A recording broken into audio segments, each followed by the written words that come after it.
Nandamuri fans ఎదురు చూపులకు త్వరలోనే ఫుల్ స్టాప్ పడనుంది. నందమూరి నటసింహం, బాలకృష్ణ నటవారసుడు మోక్షజ్ఞ తెరంగేట్రం త్వరలోనే జరగనుందన్న వార్తలతో ఫ్యాన్స్ ఫుల్ ఖుషి అవుతున్నారు. ఇటీవల ఓ సినిమా ఫంక్షన్ కు వెళ్లిన బాలయ్య సైతం త్వరలో మోక్షజ్ఞ సినిమా ఉంటుందని చెప్పడంతో మోక్షజ్ఞ ఎంట్రీపై క్లారిటీ వచ్చేసింది. మోక్షజ్ఞ ఫస్ట్ మూవీని బాలయ్య చాలా ప్రెస్టీజియస్ గా తీసుకున్నారని, 5-6 కథలు కూడా రెడీగా ఉన్నాయని టాక్ వినిపిస్తోంది. మోక్షజ్ఞ జాతకం ప్రకారం వచ్చే ఏడాదిలో ముహూర్తం ఫిక్స్ చేశాడంటూ వార్తలు కూడా వినిపిస్తున్నాయి. నెక్స్ట్ ఇయర్ నందమూరి వంశం నుంచి మరో వారసుడి ఎంట్రీ ఖాయమంటున్నారు. అయితే ఇదంతా బానే ఉన్నా ఇక్కడే బాలయ్యకు పెద్ద తలనొప్పి వచ్చి పడిందట.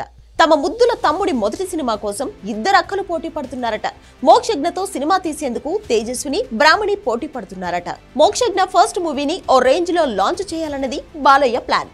దానికోసం నందమూరి నరసింహం చాలా గట్టిగానే ప్లాన్ చేస్తున్నట్లు టాలీవుడ్ టాక్. మోక్షజ్ఞ కూడా ఎంట్రీ కోసం గట్టిగానే రెడీ అవుతున్నాడు.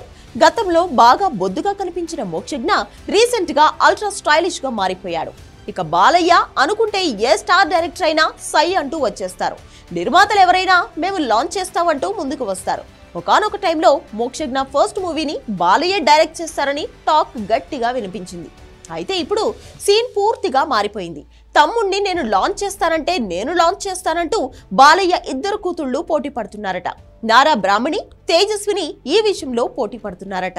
బాలయ్య పిల్లల్లో చిన్న కుమార్తె తేజస్వినికి మాత్రమే ప్రస్తుతం సినీ రంగంతో అనుబంధం ఉంది. బాలయ్య సినిమా వ్యవహారాలను తేజస్విని పర్యవేక్షిస్తుంటుంది. దీంతో తమ్ముడు మోక్షజ్ఞ సినిమాను తాను నిర్మిస్తానని ముందుకొచ్చారట తేజస్విని. అయితే ఆ అవకాశం తనకే ఇవ్వాలని బాలయ్య పెద్ద కుమార్తె నారా బ్రాహ్మణి కూడా పట్టుబడుతున్నట్లు టాక్ వినిపిస్తోంది. ప్రస్తుతం హెరిటేజ్ కంపెనీ డైరెక్టర్ గా వ్యవహరిస్తున్న బ్రాహ్మణి ఇటీవల కాలంలో పొలిటికల్ గాను యాక్టివ్ గా మారింది. ఇప్పుడు తమ్ముడి కోసం సినీ ఇండస్ట్రీలో కూడా ఎంట్రీ ఇవ్వాలనుకుంటోందట. దీంతో 2 కూతుళ్లలో ఎవరికి ఈ బాధ్యత అప్పగించాలా అన్న దానిపై బాలయ్య ఎటూ తేల్చుకోలేకపోతున్నారట.